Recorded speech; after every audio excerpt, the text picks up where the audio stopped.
was very interesting for us was that we were building a new school of medicine. We were also building some associated student accommodation, and we were involved in making the plaza. And also a tiny but very important little piece which closes part of the plaza and links it to a sports complex that we weren't involved in. It forms a bus stop, which is also an amphitheatre, a bike shelter. So we were really using this little piece to form an edge. We're on limestone country. It's actually a Kilkenny Carlow limestone. It's the fairest limestone that we could get. So this is a stone building, if you like, coming from the ground, but also, if you like, respecting the status of this as a new school of medicine, which is a really important kind of contribution to our society. This is a school of medicine where you come not necessarily directly from school, you come with the primary degree, which could be anything from philosophy to whatever. It was an important project for us. We were careful, but also it was an important project for the client. So we tried to make it feel that it was a building that's here to last.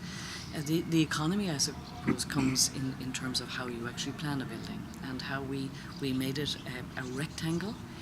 We made it as compact as possible, but also then we carved light in. So it's the section is really, I suppose, where it's a kind of a vessel for light. I know this sounds like an architectural cliche, but really what it is, it's really saying we have all the functions, we layer them, the most social ones, most group ones on the lower level, and we move up through it, up to research. So it goes from kind of community up to the private research, but it's really carved. The other issue, I suppose, that was really important for us as architects is the issue of circulation.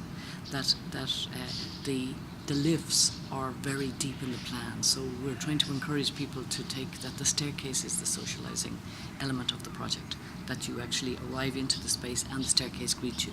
So there's beautiful light on the edge and beautiful views. So the light on the edge is really looking towards the river, towards the mountains, towards the surrounding countryside and to the campus.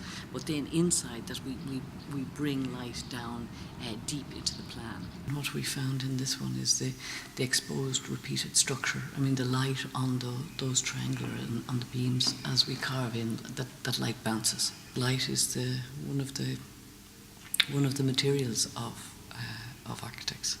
That is not just the materials of concrete or timber or stone or whatever. That light is a component, light and space. And the shade as well as light. That's important, isn't it? I mean, it's actually very unusually, it's 30 degrees outside now. I mean, an unusual statistic in the west of Ireland. And we're in a very pleasant, I mean, I think it's true to say it's a pleasant environment here. And we use, there's sustainable elements within the building as well, which in terms of the panels on the roof, the shape, the use of the type of concrete. But also I think in terms of volume, we talked about the staircase as being the opportunity within architectural world of making kind of moments of connection. So you can stop with your laptop here on these shelves on this little landing, and it's more than a landing. It switches you. It doesn't just continue the stairs. It's a stopping point. So it's a kind of an orchestration, a choreography of how people might be able to see. It's very nice to look at an entrance and see who's having coffee, or will you leave the building and go to the other part of the campus, or will you go up to research? Is it entirely naturally ventilated? Everybody can open a window. Everybody can. I mean, we really want to have people have that kind of power that you can open a window and be connected to the outside.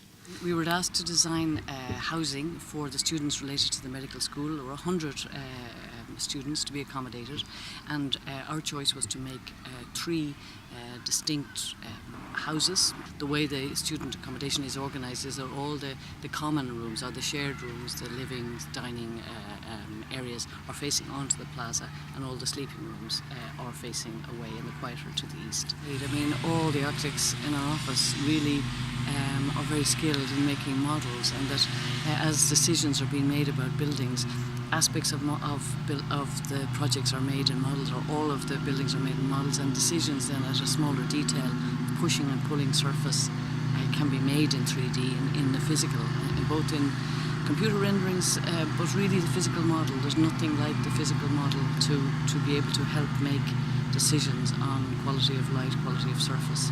Tell me about the brick. It almost looks like two bricks mixed it's up. Overburnt and underburnt of the same batch type of brick. But it's what we love about them is that they have a kind of a texture, and that the mortar, the actual mortar joints are kind of emphasised by virtue of not being precise. So you get this, if you like, surface of texture of the overburnt, underburnt brick.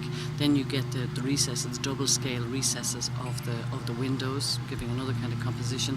And then you have the sloping surface of the limestone sills for the double oak, and that then relates back to the stone used in the medical